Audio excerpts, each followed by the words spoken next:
Assalamualaikum warahmatullahi wabarakatuh. Salam sejahtera bagi kita semua. Dalam kesempatan hari ini kita berjumpa lagi dalam mata kuliah web semantik. Untuk kali ini kita memasuki pertemuan yang ke-10. Di sini kita akan membahas tentang penalaran dalam web semantik.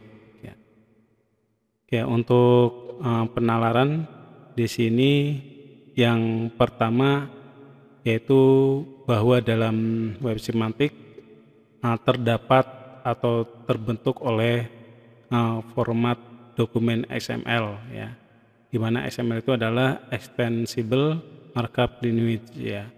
Jadi ini adalah salah satu sintak atau perintah kaitannya untuk menampilkan halaman web yang berbasis data, ya. Terus yang kedua yaitu dalam web semantik terdapat metadata dalam sistem pemrograman webnya. Nah, kita akan bahas satu-satu kaitannya dengan XML dan metadata. Nah, untuk XML di sini ada dua fungsi, yaitu yang pertama untuk format dokumen. Di sini format dokumen itu berarti kaitannya dengan pembuatan tampilan, ya, tampilan halaman yang ada di dalam sebuah web, ya. Terus yang kedua adalah format pertukaran data. Jadi selain dari tampilan yang sudah ada di dalam halaman web, tampilan atau perintah yang ada di dalam XML itu terkandung adanya pertukaran data.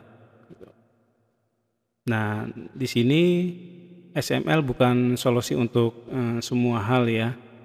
Jadi XML tidak didesain sebagai perangkat untuk solusi berbagai masalah. Tapi di sini XML dibuat sebagai cara untuk membuat data lebih terstruktur. Terus ada penyimpanan dan pengiriman informasi dalam sebuah halaman web. Nah, sebagai contoh di sini ini adalah perintah XML, dan di sini ada node, ya, ada tag node, ya, terus ada tag to, terus ada from, ada tag heading, ada tag body, dan ada penutupnya. Setiap masing-masing di dalam pembuatan tagnya ada pembuka dan ada penutup, ya. Nah, dari salah satu program XML ini, kalau kita pelajari bahwa di dalam tag node itu sebagai judul, ya, sebagai judul atau header atau sebagai message di sini. Terus yang berikutnya, nah di sini ada penataan yang terstruktur kaitannya dengan data, ya. Jadi di sini ada AVI itu sebagai pengirim, dikirim kepada alif. Nah, untuk tag yang digunakan juga di sini akan lebih leluasa, ya, karena ini ditentukan oleh programmer, ya, dan tidak ada tag yang harus digunakan, ya. Jadi tergantung dari pemrogramannya. Terus XML bebas digunakan dan diperluaskan, ya. Nah, di sini tag XML belum didefinisikan, karena itu harus membuat tag-tag yang diperlukan, ya. Jadi tagnya itu nanti kita bisa buatkan sendiri sesuai dengan kebutuhan. Terus contoh di sini ada tag to dan from, ya, itu definisi dari programmer, ya. Jadi yang membuat tagnya itu adalah programmernya sendiri. Terus ini contoh yang tadi, ya. Jadi penerapannya seperti ini. Jadi kalau kita lihat dari susunannya ini emang terstruktur, ya. Jadi mulai dari kepada siapa, dari siapa, terus bentuk pesannya bagaimana ya, terus nanti isinya seperti apa ya. Nah, XML sebenarnya adalah untuk melengkapi HTML ya. Ya, jadi XML bukan buat untuk menggantikan HTML ya. Jadi HTML tetap digunakan dalam pemrogramannya. Terus pengembangan XML lebih ke arah deskripsi data. Ya. Jadi ketika kita membuatkan perintah-perintah XML itu lebih mengarah ke data. Data itu bisa disimpan atau untuk disebarluaskan gitu. Terus sedangkan HTML lebih ke bentuk data ya, dan bagaimana menampilkan ya. Nah, kapan XML digunakan ya?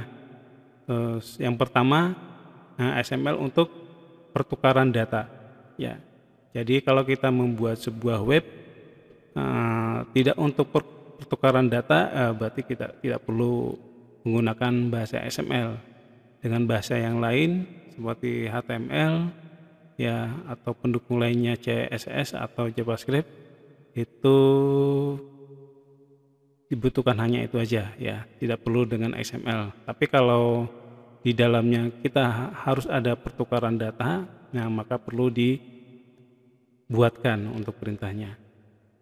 Terus XML itu kaitannya dengan bisnis to bisnis. Nah, biasanya di sini kaitannya dengan pertukaran atau kaitannya dengan keuangan ya, di dalam suatu bisnis ya. Jadi ini diperlukan.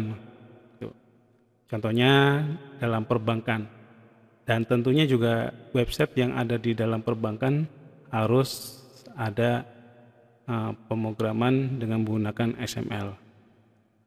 Terus XML untuk pemakaian data bersama ya, data bersama.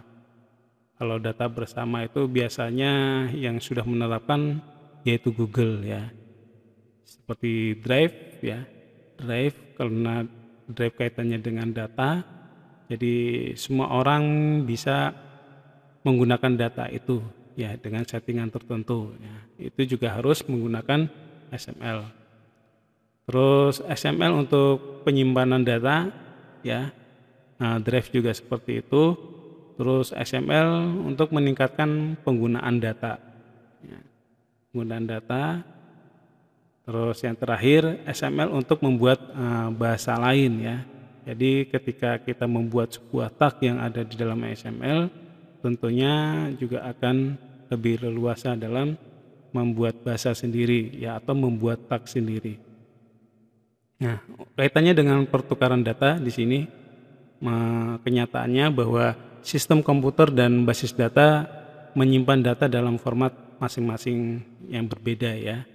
Nah, kalau kita lihat dari semua komputer yang ada di dunia ini, pasti untuk penyimpan datanya beda-beda. Ada yang Excel, ada yang gambar dan lain-lain ya. Terus sehingga tidak efisiennya pengembangan sistem dalam pertukaran data antar sistem di dunia internet ya. Maka nanti diperlukan konversi data XML yang dapat mengurangi kompleksitas dan membuat data dapat dibaca oleh berbagai tipe aplikasi. Nah, ini adalah kelebihan dari XML-nya ya. Jadi bentuk data apapun nanti bisa dibaca di sini.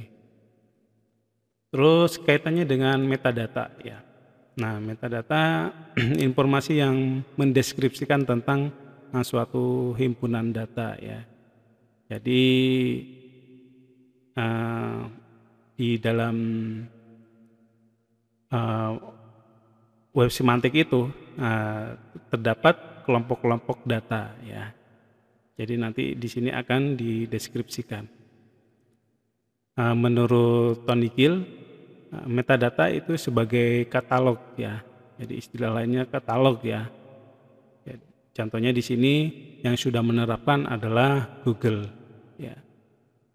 Nah, sebagai contoh, katalog dalam Google kaitannya dengan penulis ya, penulis jurnal yang ada di dalam Google Scholar ya, itu juga sudah dikatakan sebagai katalog dalam satu penulis, di mana dalam satu penulis itu terdapat identitasnya ya, terdapat data-data jurnalnya dan lain-lain. Ya, itu dikatakan sebagai katalog atau metadata. Dan halaman web memberikan kesempatan kepada siapa saja untuk mengelola dan mengakses metadata yang menempel pada halaman web ya. Nah, ini contohnya seperti Wikipedia ya. Wikipedia juga salah satu penerapan menggunakan web semantik, menggunakan XML ya. Jadi setiap orang dengan hak akses atau dengan akunnya bisa mengelola atau membuat tambahan di dalam database-nya di Wikipedia. Terus file yang tersebar di internet yang mendukung metadata ya. Nah, semua file yang ada di internet ya, baik yang sifatnya teks, gambar ya, atau file-file yang isinya mungkin bisa database, dataset, himpunan data dan lain-lain. Terus pencarian tidak hanya dengan nama file, tapi dapat ditelusuri berdasarkan isi dari metadatanya, gitu ya. Nah, contohnya tadi seperti Google Scholar ya, atau pencarian jurnal ya. Nah, kita tidak harus dengan nama filenya, tapi bisa dengan isinya, isi dari abstraknya, dari permasalahan, dari judulnya. Nanti dengan kata kunci tersebut akan terangkat file yang kita cari. Itu kaitannya dengan metadata. Dan untuk saat ini Google sangat bagus sekali penerapan untuk metadatanya. Oke, saya kira cukup dulu untuk materi ke-10 ini kaitannya dengan penalaran yang ada di dalam web semantik ya. Oke, saya kira cukup dulu. Terima kasih. Wassalamualaikum warahmatullahi wabarakatuh.